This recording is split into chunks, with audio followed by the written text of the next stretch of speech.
Three, two, one. Hi, everyone. Welcome to Sorting Myself Out. My name is Ryan Holsapple, and I'm here with the co-host, Mercury Black, and our guest, Rob. Welcome, Rob. Hey, good to be here. So I'm close friends with both of these guys. I've known Rob for almost a decade now. And the reason that I wanted to get these two together for a conversation, which I won't be a part of, I'm going to exit after this introduction, is because I've noticed a very similar parallel experience between both of them in dealing with a bipolar diagnosis and some of the intensity that comes with. But on the other side of that coin, I've also noticed an extreme amount of wisdom come from both of these guys. There's been times in my life where I needed counsel, advice, help, and these are the type of people, these two particularly, that I can lean on. So there's something about the intensity of their experience that they draw wisdom from. And I thought, wow, what if we could get these two people together and have a conversation? What's it like to deal with bipolar, or whatever the label you want to give it? What's it like to deal with this phenomena of what we call bipolar? And how do you navigate it? What's your experience, strength, and hope, so to speak? What's it been like? And that's really it. I just thought maybe that could do some good for the world, for other people out there who know people who are struggling with it or who are just interested to learn about it. So with that being said, blessings to you both. I hope you have a great conversation. I'm going to get the hell out of here and get out of your way and just let the magic happen. All right. Well, see you later and have a good night. See ya. So can you hear me, Rob? Yeah, I hear you great. Okay, great. Yeah, and there you are. And so for the audience, even though I'm the co-host of this channel, I really don't have any experience, and I'm not sure exactly how to run a podcast on my own, but me and Rob are just going to try talking our first time. This is our first time meeting each other, and we're just filming it to see what happens. So, some of the audience might already be aware. I'm bipolar type 1. I've talked about this on both the Soul Tree Project and Sorting Myself Out in the past. But Rob, I'd like to hear about, start with just you introducing yourself to me and the audience, and we'll go from there. I'm Rob. I'm pursuing a counseling degree right now, and I've been diagnosed with bipolar as well as schizoaffective disorder.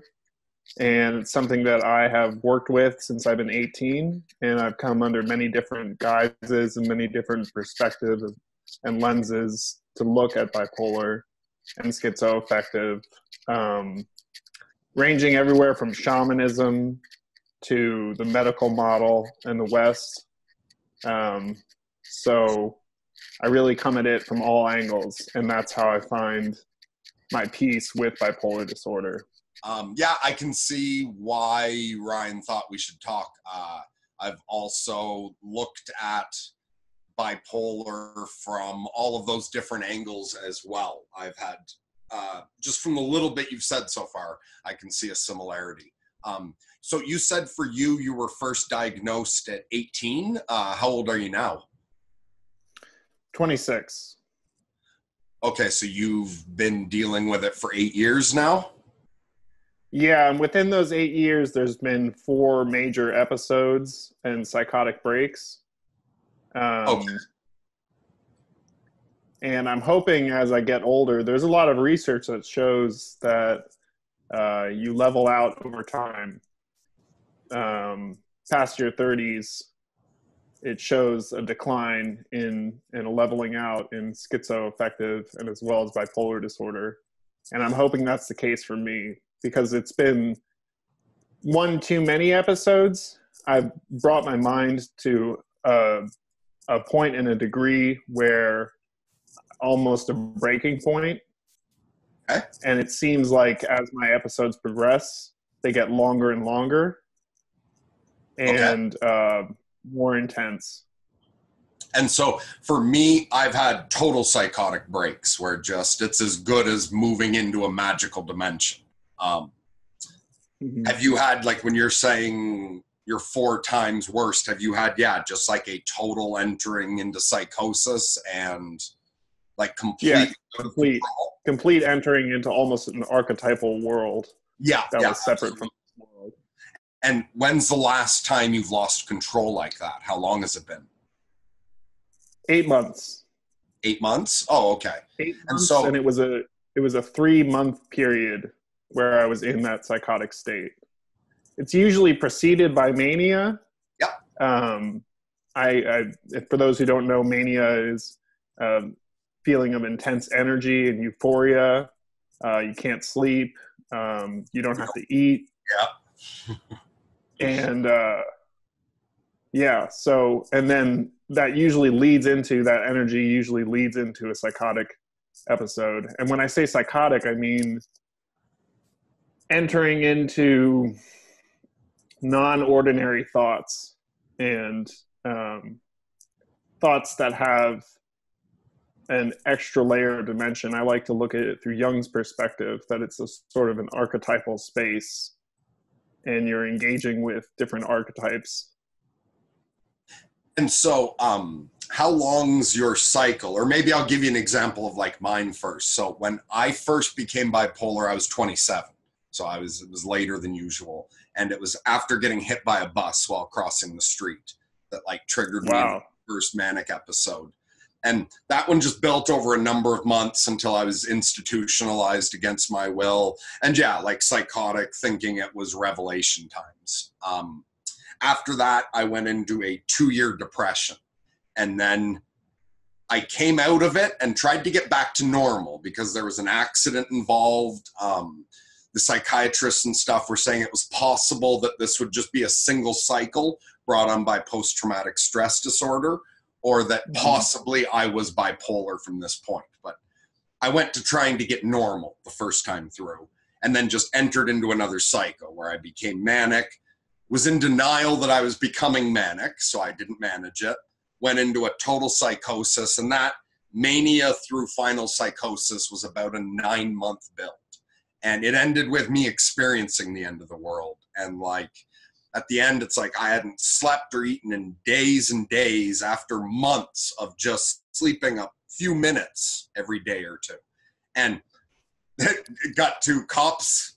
Like, I'm outside naked. I've smashed up my house. I'm covered in my own blood by accident, thinking that I'm in the middle of the end of the world, that the world's already ended. And I'm trying to get through to the new dimension. And when the cops showed up, I thought they were sent by the devil to kill me. And so I was screaming at them that like I was willing to be a martyr and go ahead and kill me. Obviously, they took me to a mental hospital, again, locked up against my will.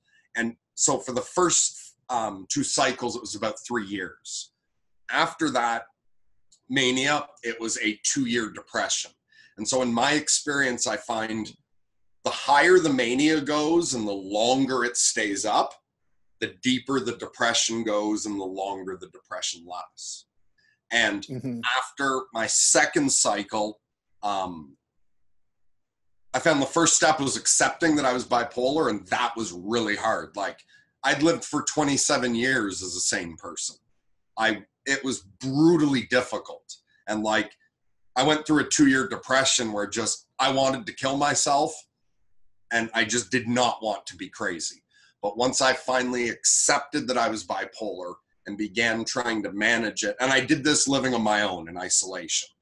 I spent a couple years almost entirely alone, no phone, no internet. I've moved into a 1-year cycle, and it matches up perfectly with the weather. So in the spring, I start going up. Over the summer, I get manic. I will still get like overstressed or upset. I can get to where, the world starts vibrating and I can tell like real psychosis is trying to push in. I can still hit that state, but I don't lose control into psychosis anymore. I know how to manage it if I'm too manic. And it's just about learning how to ride the mania over the summer without letting it get too high.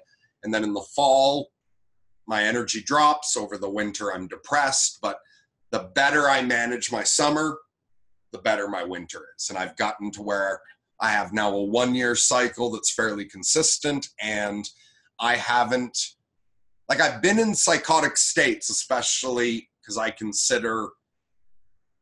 I use magic now and will actually try to use up the psychotic energy in a healthy way. I can sort of manifest it and use it up as a release valve. But I've never lost control of that since 2009. So I haven't been institutionalized in, I guess, 9 years now. Merc, you should probably explain what you mean by magic. I found that, just being bipolar for me comes with a large part. Like, I have a part of me that's very logical and is agnostic or almost atheist. But for me, part of bipolar is an interaction with another dimension. Like, on a phenomenological level, I'm talking, like, I can examine it from both perspectives, but just phenomenologically, the way I experience bipolar is, whether it's just part of my mental illness or whether there's a real other dimensions, I experience an interaction with God and other dimensions. And at first, I treated it much more like sort of mystic spirituality. But it's progressed to the point where a couple years ago, I started practicing high magic. And so I developed my system mostly on my own. I call my system lunatic magic, but lunatic spelled with a K instead of a C. And so for magic, I do high magic and I do rituals, predominantly for an understanding of myself in the universe. I do use it somewhat to manifest practicality, but for me, primarily high magic is like the search for the higher self and a connection to the universe. I also find for me, magic is a way to bridge science, art, and religion. So I'm trying to sort of bring things back together the way the alchemists looked at it. So I do often look at things purely from the psychiatric perspective, but even that agnostic part of me that doesn't believe in God, it doesn't really believe in magic. And when I get depressed, it can come out and sort of make fun of me for believing in magic. But it has come to learn that even if my magic rituals are all make-believe and my archangel is just an imaginary friend, it turns out it helps me manage my condition. And so that atheist part of me is kind of like, hey, fuck, if pretending you're magic helps keep you under control, go ahead and do your stupid little rituals. Yeah, well, that's just it, isn't it? It doesn't matter if it's real or not. Just the act of performing it brings about real results. Yeah, and like the way psychologically, Alan Moore says something like, the one place that gods and demons inarguably exist is in the minds of men, where they are real in all their grandeur and something. But yeah, just whether or not it's just in my head or there's more to it, either way, that's very fucking real. And so, yeah, for you now, like how does sort of one cycle go for you? How long are you depressed and then manic? I have sporadic depression, but I don't have, it's not immediately followed by huge depression. And I think that's mainly due to the medication that I'm on. I'm on lithium and as well aripiprazole, which I think Seroquel is the common term for that. I was on Seroquel at one point. Those keep me from going too high or too low. They're really effective for me. There's something that I battled initially because they come with a host of side effects that are kind of horrendous, at least in especially lithium, right? Yeah. Yeah, they were talking about putting me on lithium at one point. So I did some research on the side effects. And for me, I never went on lithium, but it wasn't even the long-term results. It was that they have to do blood work every 2 months. And I don't like fucking leaving my house. I'm phobic of fucking hospitals. And I was like, no way am I going to the hospital every 2 months. So that's why I refuse lithium. But how long have you been taking it? And how's it working for you? I've been taking lithium since I was about 18, and it was introduced to me by a psychiatrist who said, "Do you know the song by Nirvana called Lithium?" So it's pretty cool, right? Yep. Try this medication. And I was like suicidally depressed. I'd been rapid cycling between mania and depression. And so I didn't really have a will of my own at that point. So Maybe I went on. explain rapid cycling for other people. Yeah, sure. Rapid cycling is where you oscillate between a state of extreme mania and extreme depression. And it can be even within one day, you can go up and then completely down, and then up and then completely down. Yeah, So you're jumping in and out of these very disparate and extreme states. But one could say easily they're two sides of the same coin, and that one leads to the other. But rapid cycling is like is engaging in those states in a rapid fashion. Okay, yeah, that's something I've like definitely heard about, and I've talked to other people with it, but I don't have rapid cycling at all. I am. So does that make you, are you then type 2 bipolar? That's correct. Okay, I'm type 1. Yes. And so yeah, I never have rapid cycling. I've got this great big long cycle. Okay, sorry for explaining that. So yeah, sorry. So just sort of continue. Yeah. So my first 3 major episodes, I definitely believed that I was having a spiritual experience. I was very involved in spirituality. I was very involved in magic as well, alchemy as well. And I believed that it's like someone poured drugs through these channels and these ideas in my mind, and they suddenly became enlarged and huge and all consuming and almost possessive. And they took hold of my life, and they built a narrative. I always compare psychosis and mania to writing a book. It's like each major episode was a whole novel, and it was that long and that intense. I completely identify with everything you've just said. Like, yeah, I totally understand everything you're talking about there. And so you said it's been about 8 months since your last time losing control of it? Yes. Well, my last episode,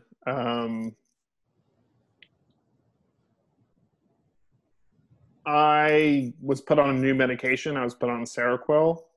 Okay. So that seems to have doused the fire. Usually I have about 1 episode every 2 years. Okay. So I'm crossing my fingers that I won't have another one in this coming next year. And do you have, like in between the episodes, do you have manic periods where you're just full of energy, racing thoughts, but not tipping over into the other world? Do you mean like a hypomania? Yeah, I guess so. Like where it's, or like early mania before it's getting fully out of control. Like I spend sort of my whole summer, for me, it's like I'm trying to get as much sleep as I can. But it's like some nights I will sleep for 4 hours and I wake up full of energy. And I have to force myself to eat. I could stop eating if I wanted to very easily. Sure. Like I'm sort of putting the brakes on. And in that state, it's much, my thoughts race. I'm much more connected to my guardian angel. And yes, everything seems a little more magical and vibrant, but it's not where I feel like the psychosis door inside is open. To me, at a certain point, too much mania and reality starts vibrating. This whole world starts seeming very far away and not real. And it can feel almost like I'm about to be sucked into another dimension. But I do spend the majority of my manic period now, like my spring and summer. Is that what you're describing, almost like a depersonalization feeling? where you're so far away from the world, or? No, it's like the world isn't fucking real. Like it was an illusion the whole. I don't know. It's like reality starts falling apart. Me and my sense of my body still feels very real, but it's as if reality is about to come apart all around me, is almost the best way to describe it. But I can, if I'm not in too much stress, I can ride out my manic period without getting any of that at all. But I'm definitely manic. I'm full of energy. I might be goofier. I'm more creative. I could totally stop eating and stop sleeping. But those are the two biggest things I realized is like, no matter what, as I'm manic, don't fucking eat less than I have my minimum amount a day. And that helps keep the brakes on. And also, if I get to where, if I'm sleeping 6 hours in a night and waking up full of energy, I'm fine with that. But if I get to where I'm sleeping less than 6 hours, then I start trying to calm myself down, take my sleeping pills to get a good night's sleep. Or now I found sometimes what I need to do if I'm just getting a little too manic is I need to do a nice 3 to 6 hour ritual and use up that energy, like intentionally allow reality to become very unreal, work with my guardian angel for some, good purpose, like self-control, connection to whatever. And I find doing the ritual kind of can use up some of that manic energy. And I'll wake up the next day feeling like I've taken something that's brought me back down. But so do you have manic periods where there's no problem with losing touch with reality, but where you're up, like you just sleep 5 hours and wake up full of energy? Do you get that? Or does the mania always come with the sort of psychosis? Only at the very beginning, of a bout. So I'll get manic for about 2 weeks, and then that's usually followed by psychotic ideas. Okay. But I do get hypomanic. And hypomanic is like a small burst. Actually, I was hypomanic 2 days ago, where I just want to shop a lot. I feel really good. I have a sense of well-being. I have a huge amount of energy. I can go for extremely long walks. It's very enjoyable. And in my experience, some people find mania horrifying. I found all forms of mania, extremely enjoyable. I used to say that it's like the best drug, which is what's so perverse about it, because when it can lead to a psychotic bout, which can be very damaging to the mind, you don't want to be seduced by mania. And that's a trap that I've fallen into almost every single episode, actually.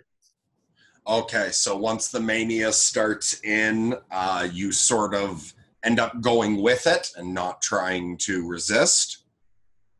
Mm-hmm. Okay, yeah, I can totally understand that. And yeah, that's how sort of I will get early spring, the way you're describing hypomania, where it's just more energy, feeling great. And yeah, for me, mania also comes with a desire to spend money recklessly. Like you said, like you feel like shopping. That it definitely, mania enjoys spending money and is not realistic whatsoever. But I found for me, after my second cycle, when I finally realized I was bipolar, as much as the mania was seductive, the terror of getting locked up, and like that is my giant phobia now. I'm not afraid to die in the slightest, but I am massively phobic of being locked up. Just the terror of the psychotic break, of like waking up in a mental hospital, was so much that for years the mania was not seductive at all. It's like, even though it felt good, it was like I didn't like it. It was fucking scary. And I've gotten to the point where now that I have it more under control, I play with it. So in the spring, especially when I know I'm fully under control, I will totally do things that encourage the energy for a bit. And then once the mania's at a higher level, I like top it off. Or yes, with magic, I've learned to really play with it where, so I said I have a rule for how much I eat. If I'm working towards a ritual that I'm spending weeks preparing for, and I intend to do a massive ritual, the day of the ritual or the day before, I'll allow myself to eat a bit less, and I'll fast for the day of the ritual. And I will actually play with very intense mania for an evening. But I only do that because I feel I have it under control now.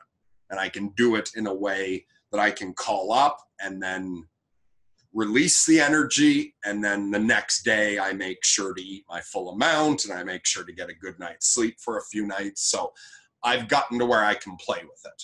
And I've got a number of skills that allow me to put the brakes on mania, and I totally know the things I can do to induce it. So you sound like a very well-adjusted bipolar person. I guess. And for me, it came from after my second psychotic break, just the government told me to go on permanent disability. The doctors all agreed that like stress is my big problem. And I've learned that since then. Like I can only handle so much stress, and then it will push me over very quickly if I'm in certain states. But I got this little farmhouse, rented it not far from where my parents live. And for the first 2 years, I had no phone, no internet, no car. I didn't tell any of my friends where I was moving. I told my brothers and sisters, like, sorry, I just need to be left alone. I'm not going to have any contact. And my parents would just bring me over groceries or like drop me off a week's supply at a time. And after about 2 years of that, I got an internet and a phone, still continued to spend most of my time alone, but let my siblings visit me occasionally, started seeing the occasional friend. But still, for years, I spent easily 90% of my time entirely alone, and alone somewhere where like all you can see is forest and the dirt road. So I wasn't seeing any people, and it was just, I spent that much time with myself, getting to know all this bullshit that exists inside of me. So it took it. And I know like Peterson says, you can't go off by yourself. It drives you crazy. But like that, for me being very crazy, what would drive most people crazy helped me get it under control. And I found I learned the most from my isolation. And even now, a lot of my studying is just finding things that I have already discovered on my own, but maybe don't have fully articulated or aspects worked out.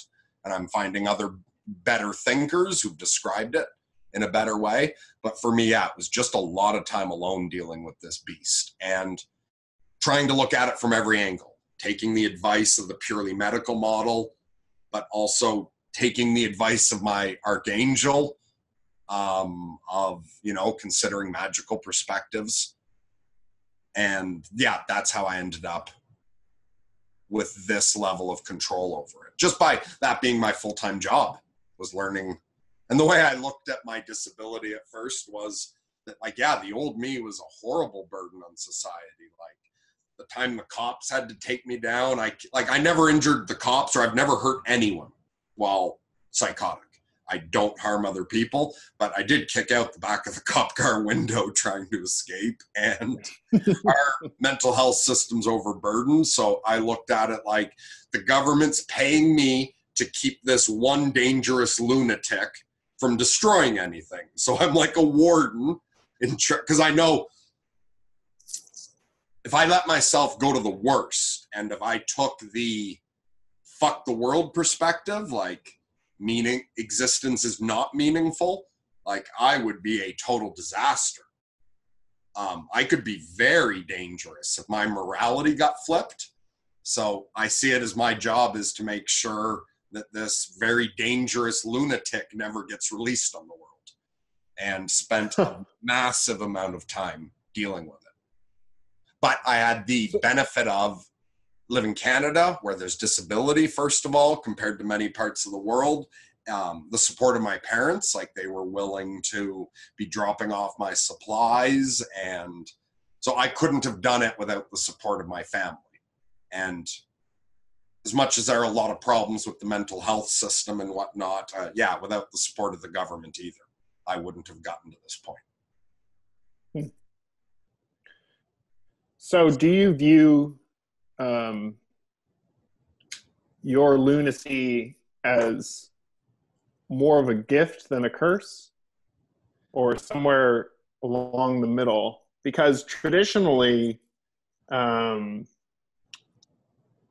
within societies in the past, they would see us as seers and as visionaries and as shamans. And there was a niche in society that was clear for people like you and me.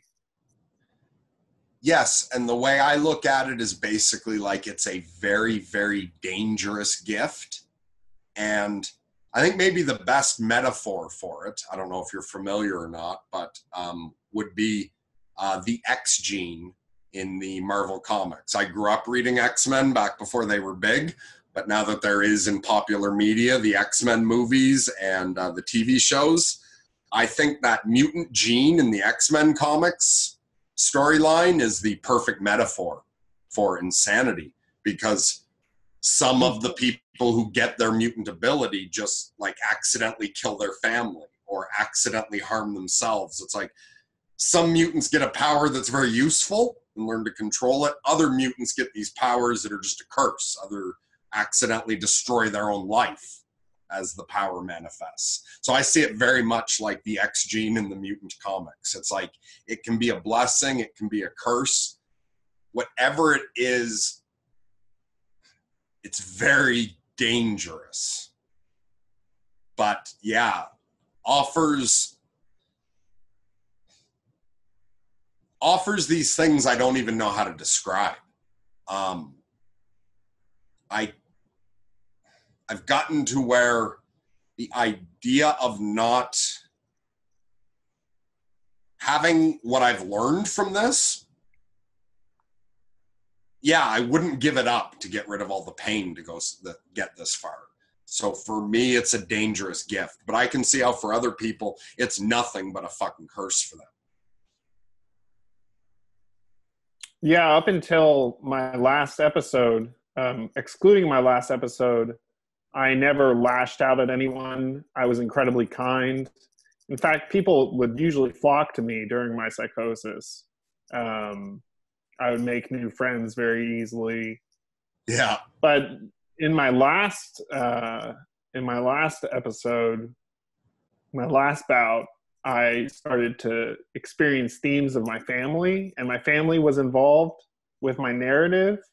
And that caused me to believe that different psychic interactions were happening between us. Mm-hmm. And it would cause me to act differently towards them in a hurtful way. Okay. So before I used to view it as a gift, and now it's more of a curse. Although it does give me a nuanced role, it does enable me to help other people with mental illness. Mm-hmm. Like right now, I'm applying to become a certified peer specialist to help people with mental illness. So I wouldn't trade it, because then I wouldn't know who I would be without it. But it has become very real for me, the possibility of hurting other people during my psychosis. Yeah, and like when I say I've never hurt anyone in psychosis, I mean physically. On the other hand, I could be very emotionally abusive, the trauma of seeing your son or sibling fall apart like that. Yeah, so I've done major damage to people, but never physically harmed anyone. So I can really identify with that. Like, so I just had, for me, the other thing was also way back, really lowering the bar for myself. It was like my bar of a successful life from that point forward was just don't lose control in psychosis and go into a mental hospital when I'm up, and don't kill yourself when you're down. Other than that, you can hide away from the world like a hermit. I don't need to achieve anything else in life. just, Yeah. that was and for the first few years, it was, I didn't know if I could do it, and it was fucking scary. But I've gotten to where I got that under control. And then since then I've taken more and more on in life, and I've gotten further than I ever thought I would have. But if you could find a way to just get control of that psychosis. So you had the rest of your phenomenon, but you never lost control like that. If you could find a way where when that first 2-week period hits, where you're hypomanic, you could figure out a way to stop the mania from coming so that you're not hurting other people, do you think you could go back to feeling that it's somewhat of a dangerous gift? Yes, especially now, because along with my along with everything that happened in my last episode, another thing that came along with it was the death of a lot of ideals I had and a lot of ideas I had about spirituality. And it made me much more of a realist. It made me much more grounded. Like, I still experience hallucinations. It's not something that I talk about a lot, but I still experience seeing light, seeing beings. I still see that, and I don't. It's funny. I just saw a flash of light just now. I don't say it's real or not real anymore, but I'm more skeptical than I've ever been, and that gives me a hold on it instead of letting it take over my life and my mind. And like the things you see, are they in any way, is it like with people with paranoid schizophrenia where it's something frightening or disturbing, or are they pleasant images, or are they just sort of neutral? I never see anything disturbing, but that's because I'm not disturbed by a lot. Like, I see spiders, which is apparently very common, like very large spiders. But spiders don't freak me out, so it doesn't get to me. Okay, so that's kind of cool. It's a part of my life that's almost in the background. I barely even notice it. I barely register it. And I'm open to the possibility that maybe the light is chi. Possibly. Yeah, it seems to show up at times in my life when I need guidance. So that's what trips me up and almost causes me to have faith. Okay. But again, I'm very skeptical of it. So regardless, like, I find for me what I do is, rather than trying to decide if it's real or not, and then again, even if we're going to say real, what kind of real? Is it chi? Is it so it's some sort of natural energy? Or is it something conscious? Is it real? Like, there's so many ways to look at it. And so rather than deciding between the two, I personally try, like, because I have an archangel that I interact with, like, it's just on a regular basis. And yeah, part of me is like, that is just part of your own mind. Another part of me is maybe kind of in between, and that there's a part of me that just absolutely experiences that angel as fully real. It's a conscious entity of its own. And what I've done instead is examined the angel from all those perspectives. And so the part of me that's agnostic or atheist looks at it now like, hey, whatever this imaginary friend you've created seems to be good for you. You interact with it well. It always gives you good advice. Like, so that part of me, because also if you're going to take that materialist scientific perspective on what that energy is, you're also saying, okay, there's also nothing magical to any crazy shaman. They're all just crazy people. And so that part of me sees you and me as like, okay, so we're just crazy people. And it's like, what do you do with crazy people? Well, if you let them, for me, if you let him play with his angel, he actually gets more honest and starts trying to do good, and he gets himself under control.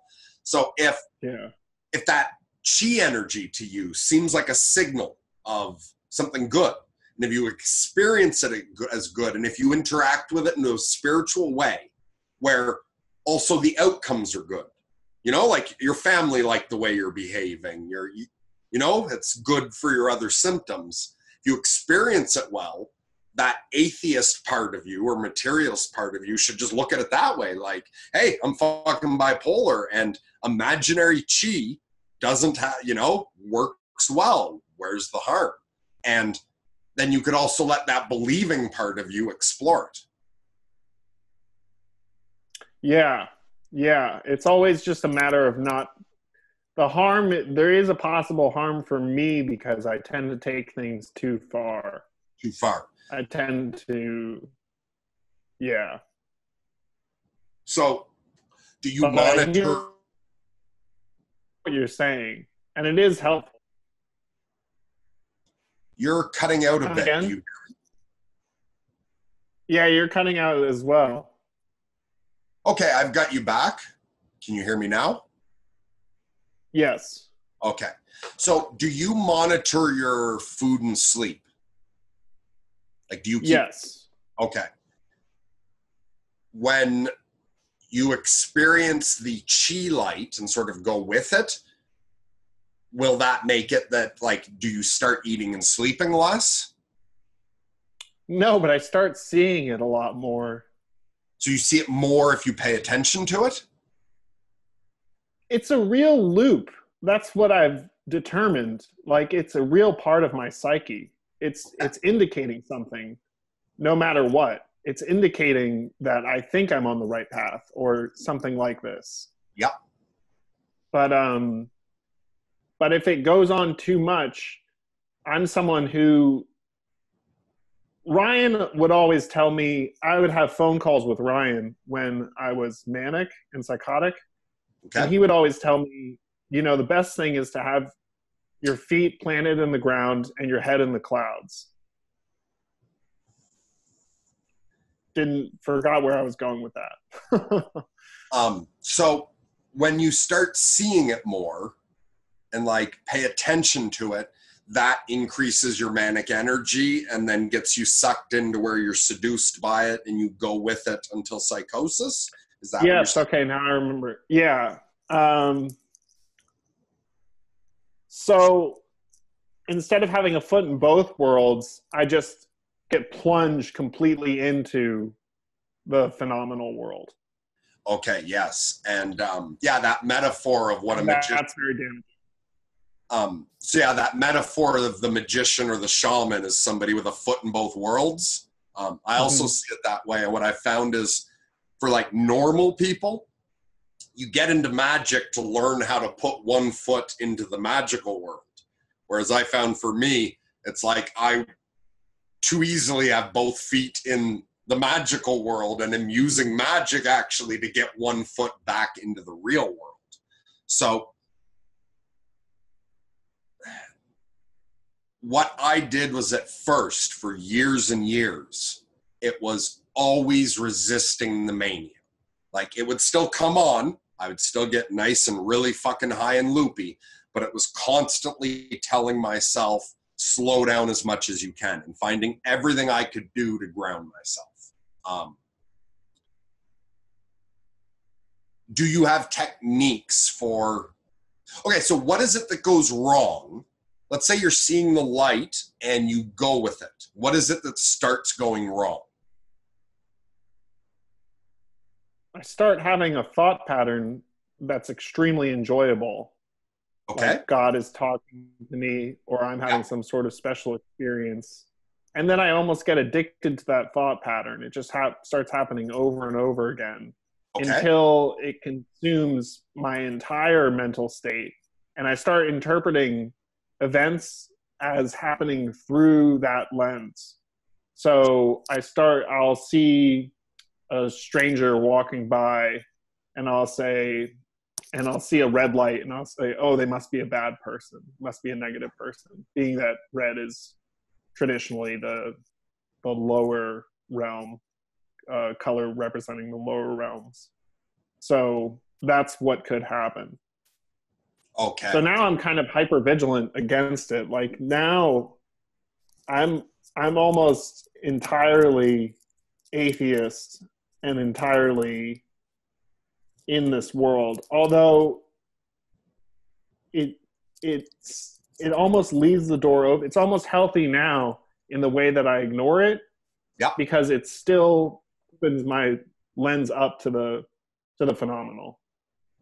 Okay, and I would just say, try to really maintain mindfulness and self-awareness if you ever start getting pulled into it, where you find you're thinking more that way. Like, try not to. I found it was tempting for me at first when I was afraid of the mania to sort of be in a bit of denial when it starts to happen. And if I do that and pretend I'm not beginning to feel manic, it can take over more quickly. So I would say just be mindful with yourself to watch for when you're feeling that connection to God. And for now, see what you can do to ground yourself from that, to really glue the one foot that is still in this world down, to like find a way to just with a nail gun attach your shoe and make sure. And if you aim for that, maybe like the same way that for me at first it was just hold back, like learn to hold back so I never lose control. With that goal, if you can find a way to learn to control it, where you can keep one foot in this world, or where you can notice the minute you've got both feet over and find ways to get back, then maybe one day, years from now, you'll be able to play with it more safely once you know. So there's a lot of things you can discover to help ground yourself and to help pull yourself back out of that state. Are there any things you found so far that help? Like, so say you're at that point where, you know, billboards and the places butterflies land seem like direct messages and all of that. If you're in that point, have you ever found a way to step out on your own, or is it always taken over from there? Yeah, I've never gained control over it. Once it gets to that and I'm point. interested in how you did gain control over it. I know you said it took years and a lot of self-reflection and soul-searching and trial, and I'm sure some failure. But I've never been able to catch myself. But that's the ideal. I mean, I'm hoping in the future, and I've worked with many therapists on identifying warning signs and being able to catch it. So I'm hoping in the future that I'll be able to. Yeah, so I would say step one is just to make sure you notice when it's first happening. Because, and not just crazy people, like even normal people often don't notice when their mood shifts. Let's say you can get someone snapping at you. No, I'm not fucking angry, because they've gotten angry. They're acting angry in front of everyone, but they haven't even noticed they're angry. So they'll shout they're not angry. It's very easy to begin becoming manic and to not notice it. So I guess that would be a lot of self-reflection and sort of mindfulness meditation to learn to catch that point. Then once you notice you've hit that,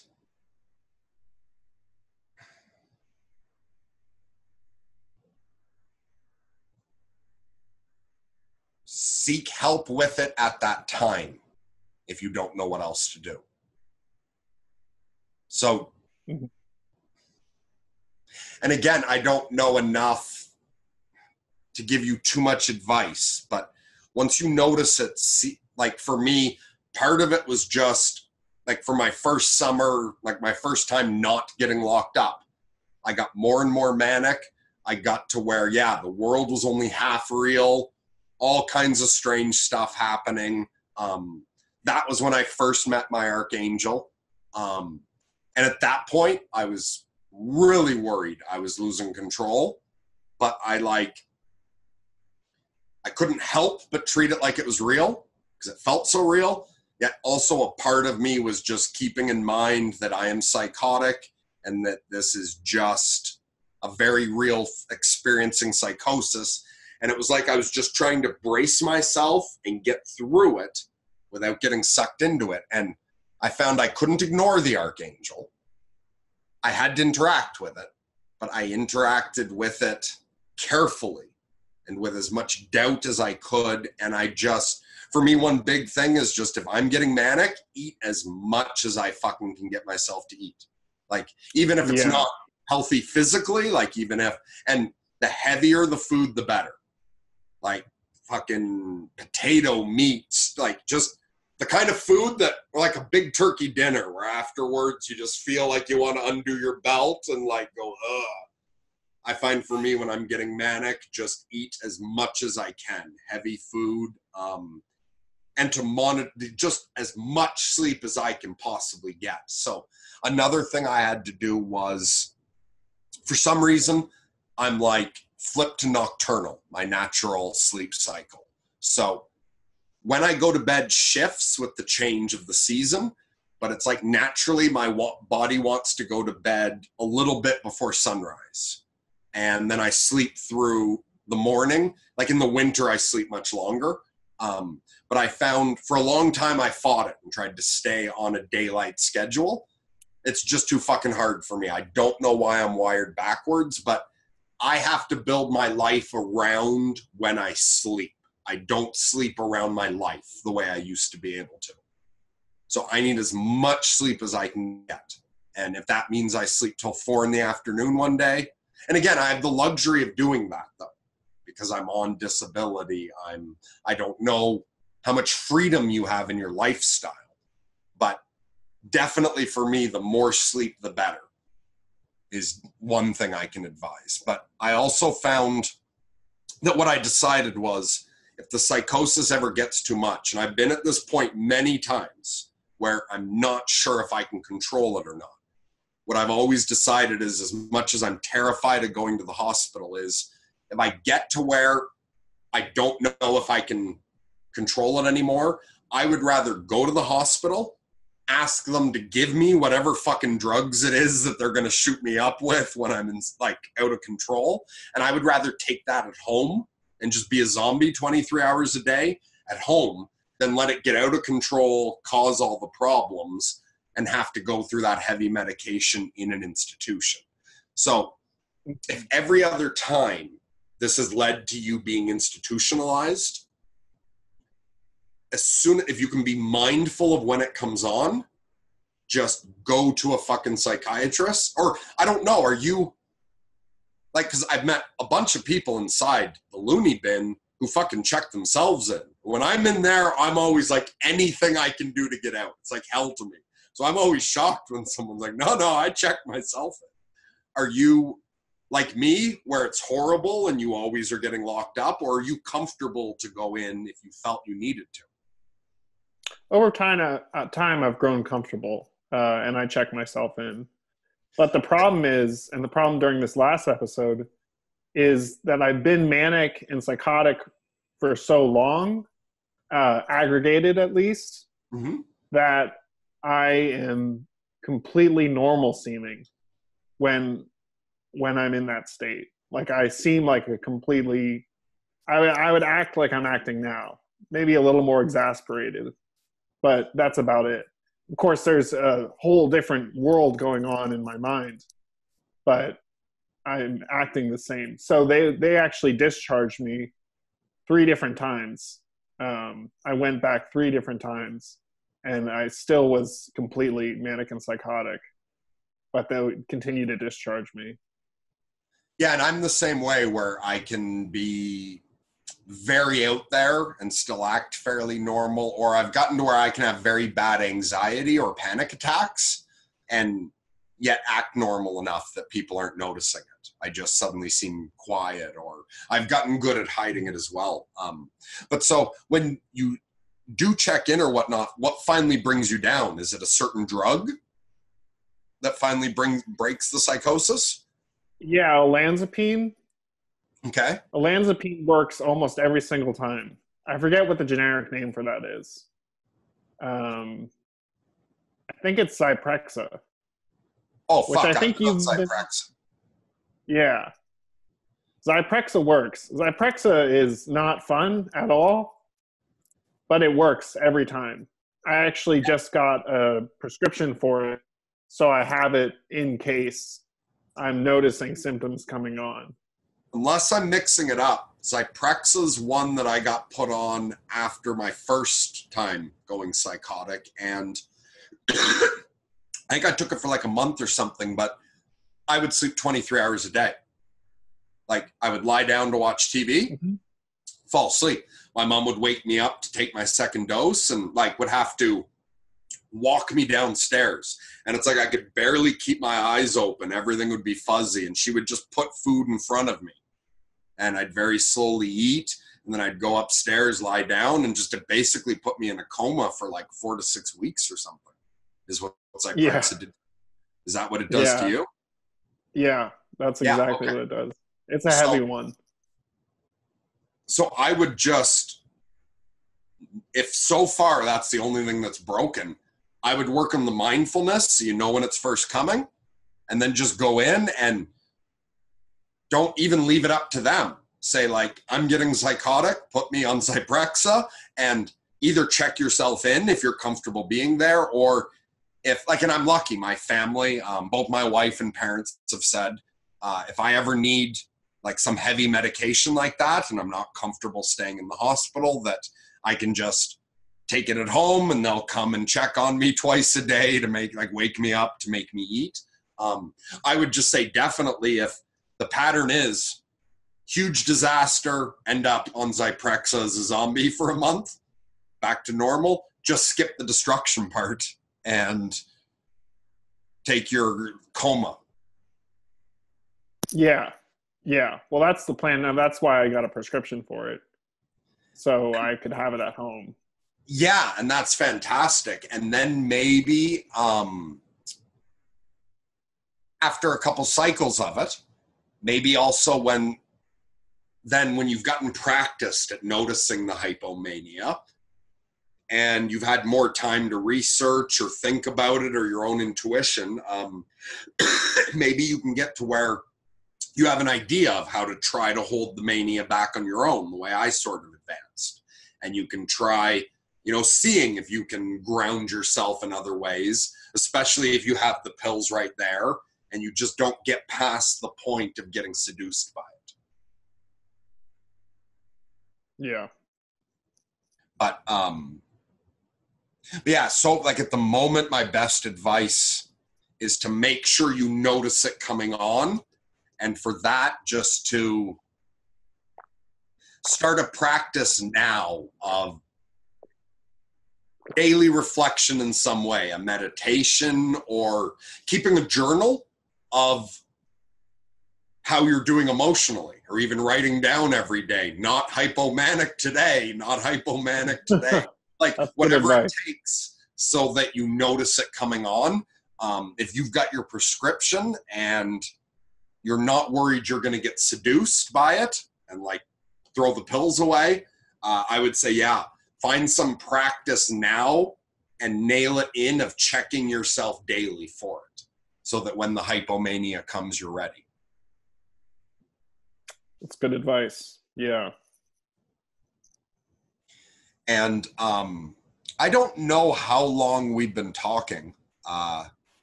It's almost an hour. Almost an hour? I was just going to hop in real quick and say it's one of the things that's ironic when you say you're an atheist now, Rob, is you're the one who got me into my spirituality. And I think it comes back to the whole idea of the medicine man or woman or the shaman, and how traditionally speaking, it's basically empirical data that the type of people who would have these experiences in a lot of cultures would be the intercessor between the human and the so-called spirit world, or you could even call it the world of other perspectives or perceptions. And it's just so fascinating to me how you both have these unique abilities to offer insight that isn't otherwise obvious to the day-to-day brain functioning. And so if I bring a problem to one of you, the type of response that I'm going to get, whether it's a relationship or just any random life issue, is so much different than that of somebody who doesn't face these states of consciousness that you both have experienced. Why do you guys think that is? Well, for starters, it makes you incredibly open to possibilities and to hearing other people's experiences. It also makes other people's experiences completely not weird at all. I think one of the weirdest experiences you could have is a psychotic bout, and it's hard to describe and it's hard to relay that. But yeah, those are two reasons that I see. Yeah, and I think it's just, I don't even know how to put it. Just going crazy makes you think different in every single way. And for me, has opened my mind up to far more of reality than I was aware of before. Like with the invisible gorilla test, like that shows that our normal consciousness very much filters out a large portion of reality. Looking back when I was sane, I really didn't feel like I was filtering any aspect of reality whatsoever. And insanity showed me very clearly how much more there was to everything than what I was experiencing. That's awesome. Yeah. And one thing I do want to say, because we were kind of wrapping up the topic of how to deal with your mania next time it comes on, Rob, is since you and Ryan are good friends, work on this mindfulness or whatever it takes so you can notice it coming. And the next time you notice you're manic, get Ryan to put us in touch. I'll help you with it next time it comes up. So right on, man. Thank you. Make sure you don't go into denial about it. And then if you need, and I don't mean like if you're at that state, I don't mean recording a fucking call or anything. Like you need someone to talk to, like, fuck, I'm getting manic. I don't know what to do. You can talk to me. You won't need to be embarrassed about anything. I've been through it all. And so just follow whatever better advice than mine you can find about how to be mindful and notice it coming. And then when you hit that point, and actually, I think this was a great conversation, and depending on what kind of audience reaction we get, if people want to hear us talk more, I'd love to do more of this with you in the future.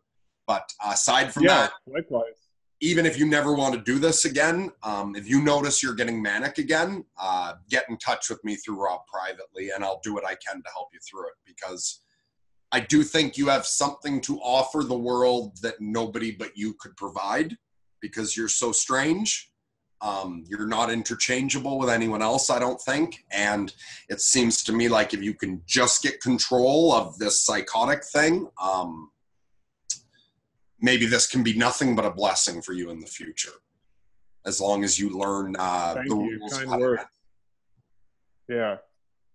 So yeah, I have a feeling we'll keep in touch anyway, but definitely if we don't do this again, we don't talk for a long time and your mania comes on, just get in touch with me again and we'll see what we can do there together. Awesome. Yeah. And so, yeah, I think I want to wrap this up pretty soon, especially if you're interested in talking again. No point in stretching the first one out too long. But was there anything on anything we've said so far that you wanted to add to? Just a short anecdote about hospitals. It's maybe the worst place to put somebody who's experiencing large ideas, delusions, archetypes. I mean, I knew a guy who thought he was Jesus Christ, and I think he was having a genuine interaction with that spirit. Mm-hmm. But they put him in 4-point restraints, and 4-point restraints are, you feel like you're crucified, you're out like this. Yeah. It's one of the worst places that you can put someone who's experiencing paranoia. That's how I was an cuffed anecdote down. Thinking of earlier. Yeah, that's how I was cuffed down my second psychotic break when I thought it was the end of the world. Nice, man. Cops dragged me off. It was like I was handcuffed at my wrists and ankles, like naked. yeah, marched into the hospital, like still naked, covered in blood, and like just forced down. And even though I wasn't resisting, they handcuffed me to the bed, yeah, spread out like that. And then a nurse came, or doctor came in, injected me with some shit. But even shackled like that, like each wrist, each ankle, the cops still had their hands on me until I passed out.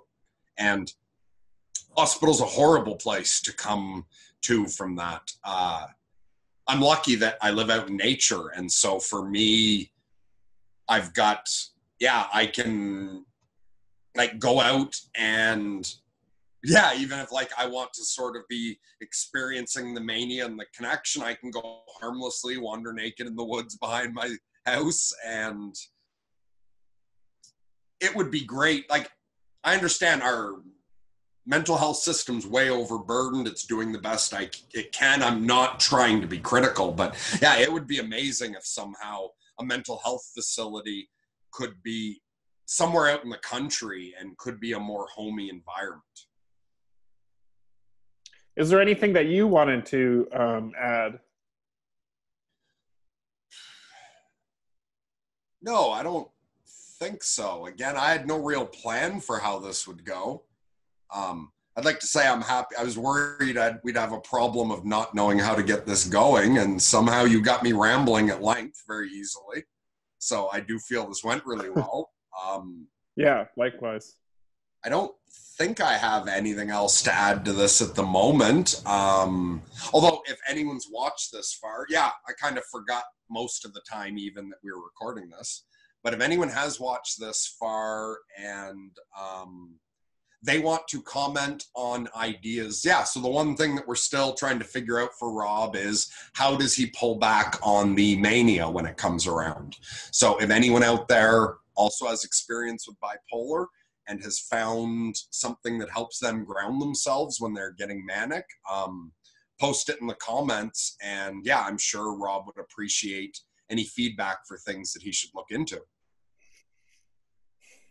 Definitely. And what about you, Ryan? Is there anything else you think we need to add to this? Here I am. No, you guys are awesome. That was so entertaining. I thought I was going to go do something else while you were talking, and I couldn't even leave. It's like, oh, I'm going to take advantage of some time off, but I was just so into it. No, just other than, like I said, you guys are both gifted individuals the way I see it. I have my own criticisms towards the pathological model where we look at things as illnesses rather than as unique expressions of human beings that are neither good or bad, but just are what they are. And, you know, there's obviously a spectrum of how damaging they can be interpersonally. But by and large, what I see in both of you is something unique and necessary and vital to the world. And I hope that going forward, these type of conversations happen more and more often. And again, I can't underemphasize how impactful both of you have been in my life. So I think these types of conversations are essential. And I hope somebody out there who deals with any similar issues or knows people who deal with these issues has some sort of takeaway from this. And the other thing I would say is, even if it's not spiritual conversation, right? Because we talk about shamanism and accessing other perspectives, even just accessing other perspectives from a materialistic point of view is extremely valuable. So even if it was just you were accessing a different state of brain consciousness than the average person, even that is something that bears some more integration into society. Yeah, I think again, it's I know. No, go ahead, Rob. I know things about myself now that I didn't know before. That's for sure. It's opened me up to parts of my psyche and different traumas that I've had that I just disregarded before. Kind of like what you were talking about with the invisible gorilla. Like there was a sea of consciousness and thoughts going on constantly, and they all surfaced, and I could actually hear them. And that's been valuable post the episode. I've integrated that in my life. That's awesome. Right on, guys. Yeah, so the one thing, Ryan, I don't know if you heard it, but he's going to work on mindfulness for noticing next time he's getting manic. And just even if he doesn't think of it, if you notice, because I know like you and him are good friends, you notice he's going up, put him in contact with me for sure at that point. Absolutely. Yeah. Rob, just let me know, man, if that's something you're interested in. I'd be happy to connect you to anytime. Definitely. Because I definitely think that with like your desire to do like the peer counseling type thing, if me and Ryan work together here and help you find a way to get that under control, it's like that could ripple out and help a lot of people. So don't be shy to ask for our help. Helping you is a way to spread a chain reaction of good. I think you have a lot of potential. And if you can just get this one aspect of it under control, I think there's a lot of great things you could do in the world. Agreed. Thank you, man. Thank you for tuning in to this episode of Sorting Myself Out, where we talk about dealing with bipolar. Hit that subscribe button and that notification bell if you enjoyed this and you want to hear more. We'll continue to be posting content. All right, everyone.